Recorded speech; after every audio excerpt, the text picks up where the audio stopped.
Now we will consider one more formula in this chapter, that is the internal division formula.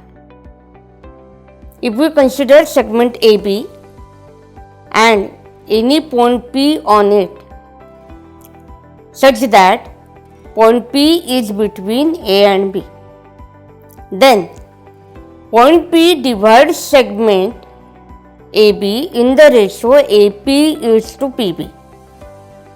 This is called as internal division of the segment. Then if we know the coordinates of A and B, then we can find out the coordinates of P if we know by which ratio it divides the segment. Suppose we assume that point P divides segment AB in the ratio m is to n, and the coordinates of A are x1, y1 and the coordinates of B are x2, y2. Then coordinates of P are written as, can be found out as x is equal to m into x2 plus n into x1 upon m plus n, and y is equal to m into y2 plus n into y1 upon m plus n. Now point P is between A and B, that's what I said. But if point P is the midpoint of segment AB, then what is the formula? Formula is same, but here point P is the midpoint, therefore ratio of m is to n is 1 is to 1, and therefore we write the same formula in the different way as the coordinates of point P when it is a midpoint of segment AB as x is equal to x1 plus x2 upon 2 and y is equal to y1 plus y2 upon 2. That is a midpoint formula.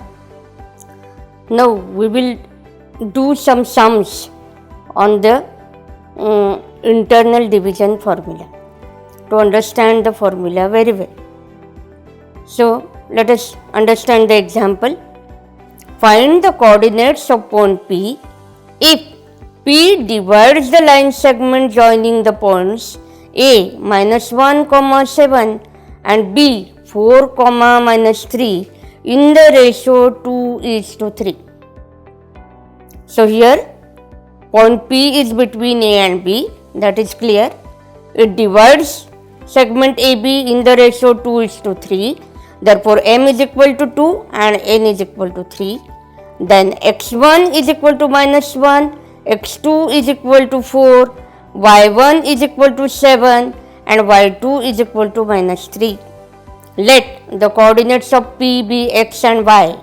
Therefore by using the formula x is equal to mx2 plus nx1 upon m plus n and y is equal to my2 plus ny1 upon m plus n, we will substitute the coordinates. Therefore x is equal to 2 multiplied by 4 plus 3 multiplied by minus 1 upon 2 plus 3. Therefore x is equal to 8 minus 3 upon 5, that is 5 upon 5, which is equal to 1. Now let us find out y. Y is equal to, if we substitute, we get y is equal to minus 6 plus 21 upon 5, that is 15 upon 5, which is equal to 3. Therefore y is equal to 3. Therefore the coordinates of point P are 1,